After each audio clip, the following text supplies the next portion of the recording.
E aí, pessoal, beleza? Temos que continuar nosso estudo com o oscilador harmônico forçado. Dessa vez nós vamos fazer o oscilador harmônico forçado com dissipação. Esse é um assunto um pouquinho mais interessante, porque ele envolve, por exemplo, o circuito RLC com um termo de força, por exemplo, um termo de corrente alternada. No caso mecânico, poderia ser um caso real de um balanço, por exemplo, ângulo pequeno, né, para que a equação homogênea seja igual ao do oscilador harmônico simples. E agora, levando em conta a resistência do ar dependendo da velocidade. É bastante simples, não tem por que enrolar. Vamos lá, cena 2. Então vamos aqui com o oscilador forçado com dissipação. Na aula passada, a equação de movimento que nós resolvemos foi essa aqui, né? E aí eu vou colocar um mais 2b x ponto aqui. Então veja que eu tenho o termo dissipativo, o termo oscilatório da força e o termo da força externa dependente do tempo. Aí eu já vou colocar aqui que esse termo vai ser também a princípio do tipo cosseno de ômega barra t. Vou dividir todo mundo por m. Se eu faço isso, 2b, b sobre m aqui eu vou colocar como beta, e aqui m, e esse f0 aqui eu vou chamar de f pequeno. Aqui o f0 é igual ao f grande 0 sobre m, assim como na aula passada. E aqui eu continuo tendo uma equação diferencial ordinária de segunda ordem, não homogênea. Valem os mesmos teoremas. A solução é uma solução da equação homogênea mais uma solução da equação não homogênea, que eu chamo de solução particular. Como é uma equação linear de segunda ordem, se eu encontrar uma solução da equação homogênea, eu sei que ela é única, portanto eu encontrei a única solução da equação não homogênea. E a solução geral é a soma das duas soluções. Quem é a solução homogênea? Solução homogênea, nós vimos 2 vídeos atrás. A1 ena menos beta t exponencial de t raiz quadrada de beta ao quadrado menos ômega ao quadrado. Frequência natural do oscilador, certo? É esse ômega aqui. Mais A2 repete o termo ena menos beta t exponencial, dessa vez de menos t, beta ao quadrado menos ômega ao quadrado. Lembra que quando ômega é maior que beta, ômega ao quadrado é maior que beta ao quadrado, eu tenho o caso subcrítico. E esse é o caso um pouco mais interessante, porque se vocês lembrarem do gráfico do caso subcrítico, ele tem um movimento mais ou menos oscilatório, né? Ele passa pela posição de equilíbrio mais vezes antes de dispersar, né? Então, eu vou lidar aqui com o caso exclusivo em que ômega 2 é maior que beta ao quadrado. Os outros casos são bastante desinteressantes, ou pelo menos ao longo do tempo eles tendem a se comportar mais ou menos da mesma forma. Nós vimos no passado que eu vou ter aqui um I, aí eu vou colocar um ômega linha sem piadas, T, e aqui eu vou colocar um ômega linha T com sinal negativo. Quem é ômega linha, vou separar bem o ômega do linha, ao quadrado é igual ômega ao quadrado menos beta ao quadrado. Então, ômega linha ao quadrado é positivo. E aí nós vimos que, claro, sob determinada condição inicial, eu vou simplificar essa expressão aqui, dizendo simplesmente que esse cara é uma amplitude exponencial de menos beta t cosseno de ômega linha t. O A é A1 mais A2, lembra? Vou usar esse cara como solução homogênea. Quem eu vou usar como solução particular? Essa solução particular eu vou definir da mesma forma que eu fiz antes. Vou usar um G e a mesma equação aqui e vou colocar um delta. Aqui vai ser importante, se eu não colocar o delta, eu não vou encontrar solução. Preciso que xp seja a solução dessa equação aqui. Então eu preciso que essa equação com x igual a xp seja igual a zero. Aqui vou usar, então aqui eu vou ter menos ômega barra seno, e aqui menos ômega barra ao quadrado g cosseno x dois pontos. Aí eu substituo. Aqui eu tenho x dois pontos, aqui eu tenho x ponto, e aqui eu tenho x de p. E aqui eu tenho xp. Todo mundo aqui é zero. vou aplicar a mesma identidade trigonométrica que eu apliquei antes. Cosseno da diferença é cosseno A, cosseno B, mais seno A, seno B. Como esse termo é negativo, ele vai ficar menos mesmo. E aqui, seno. Opa, 2 beta. Isso aqui não ficou direito, né? Então, 2 beta ômega barra. Seno de A menos B é seno A, cosseno B, menos cosseno A, seno B. E aqui nesse último termo, eu uso de novo a diferença do cosseno. Seno. Quem não lembrar dessas identidades trigonométricas, é só olhar na Wikipedia, foi o que eu fiz, tá certo? Eu nunca lembro também. Tá bom? Fica parecendo que eu tô fazendo de cabeça, mas eu não tô.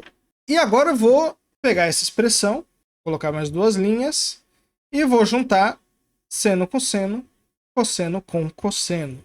Então eu vou deixar todos os cossenos ômega barra t numa única linha, todos os senos em outra linha. Aqui tem cosseno, vai ficar aqui em cima. E vou colocar em evidência todo mundo aqui. O termo que eu posso colocar em evidência é precisamente o cosseno de ômega barra t. E aqui, mais, eu tenho seno de ômega barra t, seno de ômega barra t, seno de ômega barra t, o g também. E aí eu tenho ômega 2 menos ômega barra ao quadrado. Lembra que ômega é a frequência natural do oscilador, ômega barra é a frequência da força e ômega linha é a frequência modificada pela dissipação. Para isso aqui ser zero, novamente eu preciso que os termos independentes de seno e cosseno sejam zero. Então eu vou começar de novo com seno. Esse termo aqui tem que ser zero, ou seja, esse termo tem que ser igual a esse. Vou dividir esse termo aqui, portanto, seno sobre cosseno é igual a 2 beta ômega barra dividido por ômega ao quadrado menos ômega barra ao quadrado. E esse cara aqui, claro, é tangente de delta. Portanto, eu sei que o delta é arquitangente desse valor aqui. Então, essa equação aqui vai me dar quem é delta. E agora delta não é zero. Esse cara aqui também tem que ser zero. F0 vai para a direita. Bom, se a tangente de delta é esse termo, claro que seno de delta vai ser igual a cateto oposto sobre a hipotenusa, sendo a hipotenusa esses quadrados aqui, né? E o cosseno é o cateto adjacente sobre a hipotenusa, certo? Então aí eu venho aqui, substituo esse senhor no cosseno, aí eu tenho aqui, claro, já posso deixar em evidência, porque aqui eu tenho cosseno também, né? E aqui eu tenho um g. Então esse termo aqui, ele é um quadrado também. E o seno está aqui, correto? E aí eu vou colocar o g em evidência nessa expressão enorme que eu tenho aqui. Confesso que fazer isso aqui é mais fácil do que no quadro, né? Então, maravilha. Então aqui eu tenho também um quadrado. E esse mais esse, claro, dá esse aqui ao quadrado. Vou multiplicar e dividir por essa raiz, tá certo? Então, vou fazer isso. O denominador vai ficar sem a raiz, porque ele vai se tornar o quadrado. Então, esses dois termos dão uma unidade. E esse outro aqui eu venho e passo para o outro lado. Portanto, o g também fica fixado. Não só o delta, como também o g. Então, ambos aqui. Então, notem que aqui eu tenho mais trabalho, mas a minha solução particular continua sendo a mesma. Se vocês substituírem essa solução na conta, vai dar certo. E o delta aqui é o arco tangente de 2 beta, ômega barra dividido por ômega 2 menos ômega barra ao quadrado. Então essa é a solução particular. As duas soluções, tanto a particular quanto a homogênea, eu vou colocar uma do lado da outra. Não vou montar a solução completa. Por quê? Porque eu sei que essa solução aqui vai se dissipar com o tempo. Então, à medida que o t vai para infinito, o x de h vai para a posição de equilíbrio.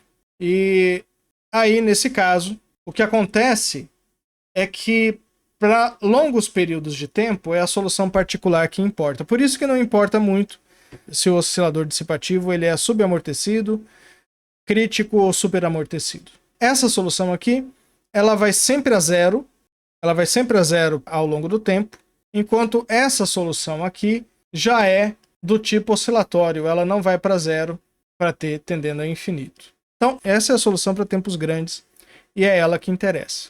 Vamos colocar algumas coisas em ordem. Qual é o parâmetro que você controla? O parâmetro de controle é ômega barra, porque você controla a força que você está fazendo no oscilador. Portanto, você tem a possibilidade de controlar esse parâmetro aqui. Se o ômega barra for igual a ômega, eu tenho problemas, particularmente aqui. Mas se o ômega barra for igual a ômega, tudo que vai acontecer é que o sistema vai se comportar como um oscilador harmônico simples com as amplitudes somadas. Mas tem uma condição que é chamada de condição de ressonância, e a ressonância ela é definida como máximo valor de G, ou seja, aqui como G depende de ômega barra, e ômega barra é a variável, né, que é o parâmetro de controle, posso ajustar ômega barra de forma que o G tenha o máximo valor possível. E isso vai acontecer se dg de ômega barra é igual a zero. Então vamos resolver a condição de ressonância, e o G é precisamente essa expressão aqui. Então eu estou interessado na derivada em ômega barra dessa expressão. Eu vou, só para facilitar a minha vida, eu vou colocar aqui como F0, esse cara aqui elevado a menos meio, certo?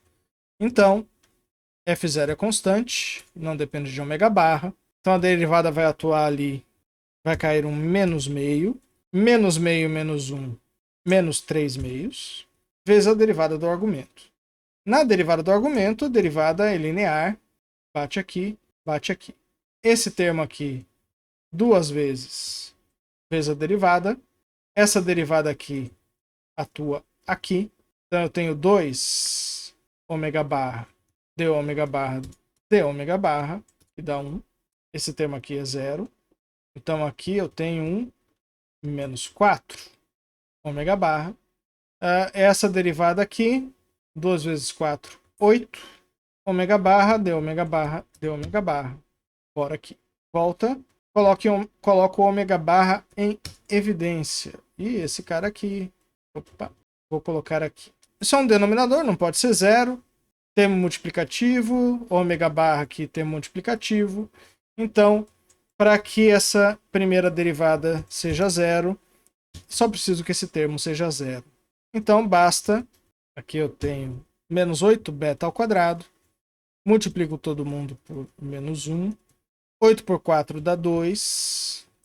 Ômega ao quadrado vai menos ômega ao quadrado. Mais 2 beta ao quadrado. Multiplico por menos 1 de novo. Menos 2 beta ao quadrado. Essa aqui é a condição de ressonância. Tá certo? Se eu ajustar ômega barra como ômega ao quadrado menos 2 beta ao quadrado, eu tenho o valor máximo da amplitude dessa solução.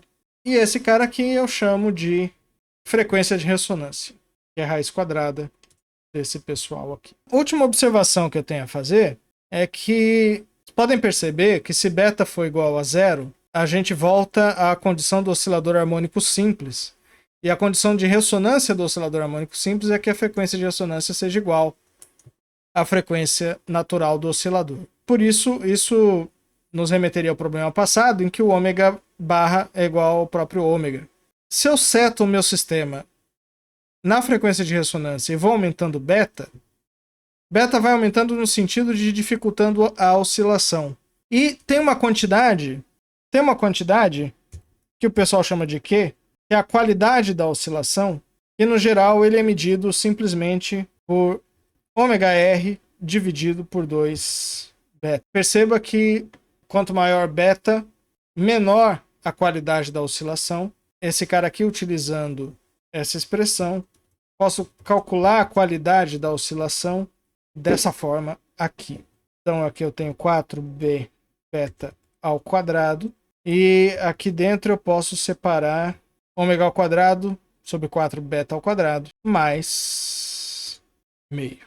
Então o pessoal costuma chamar esse aqui de qualidade da oscilação. Por hoje, o que eu tenho a dizer é isso. Tem muito material sobre osciladores harmônicos desse tipo, e eu pretendo fazer um vídeo tratando, talvez um pouco mais adiante, como vídeo à parte, falar de invariantes dinâmicos ligados a osciladores. Então, sobre osciladores, só falta a gente discutir um assunto que tem importância, que é o espaço de fases, ou espaço de configuração do oscilador, e desses osciladores que nós estamos trabalhando, tá certo?